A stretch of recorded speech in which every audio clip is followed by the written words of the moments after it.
Hi friends, welcome to VIP Vasni channel. இன்றைக்கி என்ன பார்க்க போகிறோன்னா, கொத்துக்கறி மட்டன் பிரியாணி தான் பார்க்க போகிறோம். எப்போவுமே பிரியாணினாலே எல்லாருக்குமே ரொம்ப பிடிக்கும். அது கொஞ்சம் வித்தியாசமாக செஞ்சு பார்ப்போமேன்றக்காக இன்றைக்கி நான் வீடியோஸாக போட்டிருக்கேன். கண்டிப்பாக உங்களுக்கு யூஸ்ஃபுல்லாக இருக்கும். கொத்துக்கறியில் மட்டன் பிரியாணி செஞ்சு சாப்பிட்டு பாருங்கள். செம்ம டேஸ்ட்டு சூப்பராக இருக்கும், அல்டிமேட்டாக இருக்கும் சொல்லப்போனால். வீடியோஸை ஸ்கிப் பண்ணாமல் பாருங்கள், அப்போ தான் நான் இன்றைக்கி எப்படி குக் பண்ணுறேன்னு உங்களுக்கு தெரியும். ஃபஸ்ட் டைம் சேனலில் பார்க்குறீங்களா அப்படின்னா சப்ஸ்கிரைப் பண்ணுறது கொஞ்சம் கிளிக் பண்ணிக்கோங்க. பக்கத்தில் இருக்கிற பெல் ஐக்கானை கிளிக் பண்ணும்போது ஆல்ன்ற ஆப்ஷன் கொடுத்தீங்கன்னா நான் போகிற வீடியோஸ்லாம் உங்களுக்கு ஆன் த ஸ்பாட்டில் சேரும். வாங்க வீடியோஸ்குள்ளே போகலாம். நான் இன்றைக்கி மட்டன் கொத்துக்கறி வச்சு தான் நான் யூஸ் பண்ணி நான் பிரியாணி பண்ண போகிறேன். ஒரு 300 கிராம் அளவுக்கு வெறும் கறியாக வாங்கி நான் கடையிலே கொத்துக்கறியாக அந்த மாதிரி நான் கொத்தி எடுத்துகிட்டு வந்திருக்கேன். இது நம்ம வாஷ் பண்ணிக்கணும் ஃபஸ்ட்டு. இந்த கறி கொஞ்சம் வாஷ் பண்ணுறது கஷ்டம். இந்த மாதிரி ஹோல்ஸ் இருக்கிற மாதிரி ஒரு பேன் எடுத்துக்கோங்க. இதில் வச்சு நீங்கள் டேப்பில் வச்சு நீங்கள் வாஷ் பண்ணி எடுத்தீங்கன்னா கொஞ்சம் ஈஸியாக இருக்கும். நம்ம கறி வேஸ்டேஜ் ஆகாமல் இருக்கும். நான் இந்த மாதிரி தான் யூஸ் பண்ணி நான் வாஷ் பண்ணேன். நான் இன்றைக்கி சின்ன வெங்காயம் 1/4 கிலோ கிட்ட எடுத்திருக்கேன். அதை நல்லா க்ளீன் பண்ணி நான் தோலை உரித்து வாஷ் பண்ணி எடுத்திருக்கேன். இந்த வெங்காயத்தை நம்ம அப்படியே மிக்சியில் சேர்த்து நல்லா கிரைண்ட் பண்ணி நம்ம எடுக்க போகிறோம். ஃபைன் பேஸ்ட்டாக அரைக்காதீங்க, கொஞ்சம் குறன்னு இருக்கிற மாதிரி அரைங்க, கரெக்டாக இருக்கும். நான் வெங்காயமே சேர்க்க மாட்டேன். இந்த வெங்காயம் அரைச்ச பேஸ்ட் மட்டும் தான் நான் சேர்க்க போகிறேன். இதோட ஃப்ளேவர் போய் கொஞ்சம் வித்தியாசமாக இருக்கும் உங்களுக்கு டேஸ்ட்டு பார்த்தீங்கன்னா. ஸோ நம்ம ஸ்டவ் ஆன் பண்ணிவிட்டு குக்கர் தூக்கி நம்ம ஸ்டவ் மேலே வச்சுக்கலாம். நான் குக்கரில் நான் போட்டு விசில் போட்டு தான் நான் பிரியாணி பண்ண போகிறேன். ஸோ அதனால் தேவையான கொஞ்சம் ஆயில் சேர்த்துக்கலாம். ஆயில் நல்லா ஹீட் ஆனதுக்கப்புறம் நம்ம எடுத்து வச்சுருக்க பட்டை, கிராம்பு, ஏலக்காய், பிரிஞ்சி இலை எல்லாத்தையும் சேர்த்ததுக்கப்புறம் கரண்டி வச்சு நல்லா வறுத்து எடுத்துக்கோங்க. கோல்டன் கலர் ஆகிற வரைக்கும் கொஞ்சம் ஃப்ரை பண்ணிக்கோங்க. அப்போ தான் நமக்கு ஒரு ஃப்ளேவர் போய் நமக்கு இறங்கும் அந்த பிரியாணியில். லைட்டாக ரோஸ்ட் ஆனதுக்கப்புறம் நம்ம அரைச்சி வச்ச வெங்காய பேஸ்ட் நம்ம சேர்த்துக்கலாம். இந்த பிரியாணி பார்த்திங்கன்னா கொஞ்சம் புது வகையாக இருக்கும், டேஸ்ட் நல்லாயிருக்கும். நம்ம வெங்காயத்தை ஃபைனாக கிரைண்ட் பண்ணி போடும்போது அதோட டேஸ்ட்டும் நமக்கு சூப்பராக இருக்கும். ஸோ எனக்கு இந்த மாதிரி டேஸ்ட்டில் பண்ணால் ரொம்ப பிடிக்கும். எங்கள் வீட்டில் இருக்கிறவங்க லைக் பண்ணி சாப்பிடுவாங்க. ஸோ அதனால் நான் இந்த மெத்தடை நான் பண்ணி காமிக்கிறேன். ஸோ வெங்காயம் நல்லா ஆல்மோஸ்ட் நல்லா ஃப்ரை ஆகணும். ஃப்ரை ஆனதுக்கப்புறம் நம்ம தக்காளி நம்ம சேர்த்துக்கலாம். ஆஸ் யூஷுவல் நம்ம பிரியாணிக்கு எப்படி பண்ணுவோமோ அதே தான் நம்ம பண்ண போகிறோம்.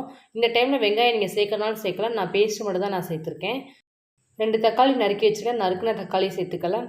வெங்காயம் கொஞ்சம் லைட்டாக வதங்கினதுக்கப்புறம் தக்காளி சேருங்க. அப்போ தான் நமக்கு கொஞ்சம் கலர் மாறும், நல்லாயிருக்கும் சாப்பிடும்போது அந்த டேஸ்ட்டும் ஃப்ளேவரும். தக்காளி சேர்த்ததுக்கப்புறம் கரண்டி வச்சு ஃபுல்லாக மிக்ஸ் பண்ணிக்கலாம். தக்காளி நல்லா வதங்கும், நம்ம போட்டிருக்கதே அந்தளவுக்கு வதக்கி எடுக்கணும். காரத்துக்கு ஏற்ற மாதிரி நான் 2 பச்சை மிளகாய் நான் கீரி சேர்த்துக்க போகிறேன். இதோடு சேர்த்து நம்ம தக்காளி சேர்த்து நல்லா வதக்கிக்கலாம். இஞ்சி பூண்டு பேஸ்ட் இல்லாதவங்க இந்த வெங்காயம் நம்ம அரைக்கும் போது நீங்கள் அப்போ கூட டேரெக்டாக கூட சேர்த்து நீங்கள் மிக்சியில் போட்டு கிரைண்ட் பண்ணி சேர்த்துக்கலாம். எங்கிட்ட இஞ்சி பூண்டு பேஸ்ட் இருக்கிறதுனால நான் அதுக்கப்புறம் நான் சேர்த்துக்கிறேன். ஸோ அதையும் சேர்த்து நம்ம மிக்ஸ் பண்ணிக்கலாம்.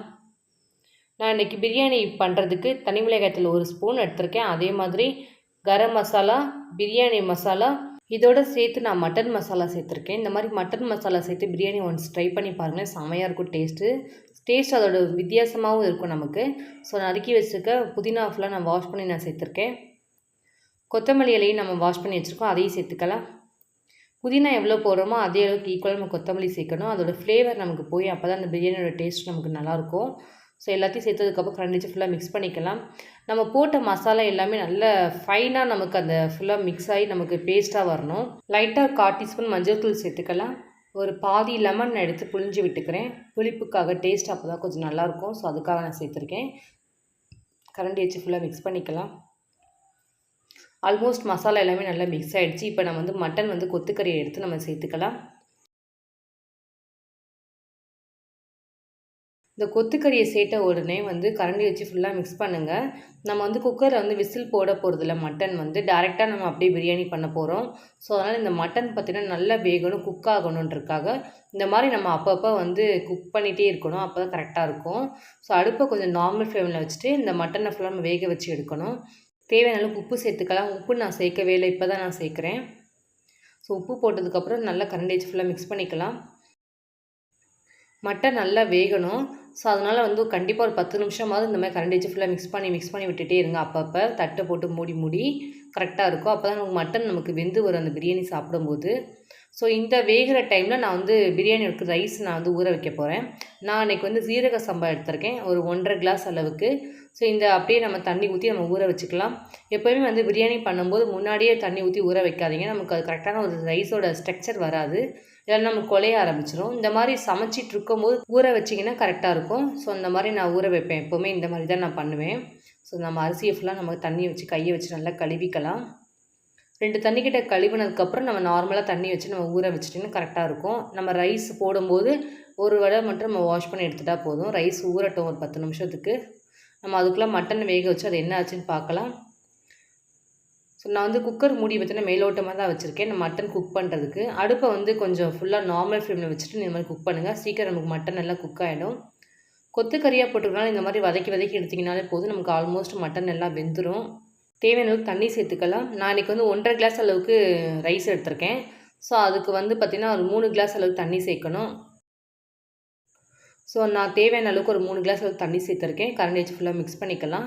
மிக்ஸ் பண்ணதுக்கப்புறமும் திரும்ப நம்ம வந்து குக்கரோட மூடியை போட்டு க்ளோஸ் பண்ணிவிடுங்க. எதுக்காக சொன்னேன்னா நமக்கு மட்டன் அந்த தண்ணியில் போய் நல்லா வேகணும். நமக்கு எல்லாம் சலன்னு அந்த மட்டனோட தண்ணியை நமக்கு மட்டன் நல்லா குக்காகி வந்தால் தான் நம்ம பிரியாணி நம்ம சாப்பிடும்போது மட்டன் நல்லா வெந்திருக்கும். ஸோ இந்த ஆல்மோஸ்ட் தண்ணி நல்லா கொதிக்க ஆரம்பிச்சிச்சு. இப்போ நம்ம வந்து ரைஸ் சேர்த்துக்கலாம். இந்த மாதிரி தண்ணி நல்லா சலன்னு கொதித்ததுக்கப்புறம் நம்ம வந்து ரைஸ் சேருங்க. அப்போ தான் கரெக்டாக இருக்கும். ஸோ நம்ம தண்ணி கொதிச்சிச்சு, ரைஸு நம்ம சேர்த்தாச்சு. கரண்டி வச்சு ஃபுல்லாக மிக்ஸ் பண்ணிக்கலாம். ரைஸும் நமக்கு அந்த தண்ணி நல்லா கொதிக்கணும். கொதிக்கிற வரைக்கும் தட்டு போட்டு மூடி க்ளோஸ் பண்ணிடலாம். ஃபுல்லாக க்ளோஸ் பண்ண வேணால் லைட்டாக நம்ம வந்து தண்ணி கொதிக்கிற அளவுக்கு பார்க்குற அளவுக்கு நம்ம க்ளோஸ் பண்ணால் கரெக்டாக இருக்கும். ஸோ தண்ணி கொதிக்க ஆரம்பிச்சிச்சு ஆல்மோஸ்ட்டு. ரைஸும் கொஞ்சம் லைட்டாக வெந்திருக்குது ஃபஸ்ட்டுக்கு இப்போவுக்கும். கரண்டி வச்சு ஃபுல்லாக மிக்ஸ் பண்ணி காமிக்கிறேன் பாருங்கள். இந்த அளவுக்கு கொஞ்சம் வெந்திருக்குது. இன்னும் கொஞ்சம் நல்லா வேகணும் அந்த போட்டுக்க ரைஸ் எல்லாமே. நான் இன்றைக்கி 1 ஸ்பூன் அளவுக்கு நான் நெய் சேர்த்துக்கிறேன். இந்த ஸ்டேஜில் கரெக்டாக இருக்கும். ரைஸும் தண்ணியும் கரெக்டாக மிக்ஸ் ஆனதுக்கப்புறம் குக்கர் போட்டால் கரெக்டாக இருக்கும். நான் வந்து இன்றைக்கி விசில் போட்டு தான் நான் இன்றைக்கி பண்ண போகிறேன். சப்போஸ் நீங்கள் தம் போடணுன்னா இந்த ஸ்டேஜில் நீங்கள் எடுத்து தம்மு கூட போட்டுக்கோங்க. ஆல்ரெடி வந்து என்னோடய சேனலில் வந்து தம் எப்படி போடுறதுன்னு நான் உங்களுக்கு காமிச்சிருக்கேன். ஸோ நீங்கள் அந்த மாதிரி கூட யூஸ் பண்ணிக்கலாம். நான் வந்து விசில் போட்டு இன்றைக்கி நான் பிரியாணி பண்ண போகிறேன். ஒரு விசில் போட்டால் கரெக்டாக இருக்கும்.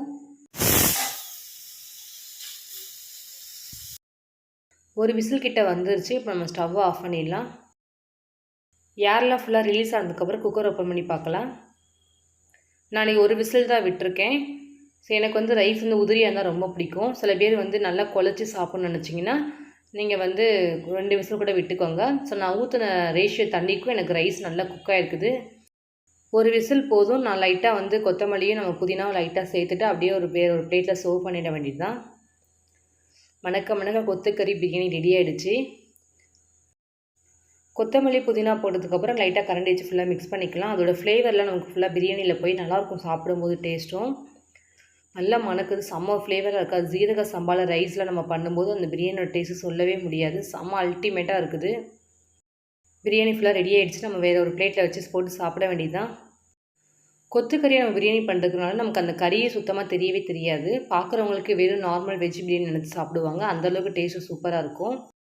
நான் இன்றைக்கி பிரியாணியோட தயிர் வெங்காயமும் அப்படியே எக்கு வச்சு சாப்பிட போகிறேன். அப்படியே ஒரு லைட்டாக வந்து சிக்கன் கிரேவி வச்சு சாப்பிட போகிறேன். இன்னும் டேஸ்ட்டும் சூப்பராக இருக்கும்.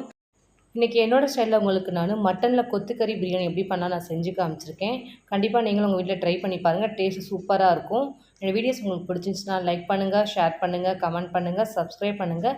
பக்கத்தில் இருக்கிற பெல் ஐக்கான் கிளிக் பண்ணிவிடுங்க. Thank you friends.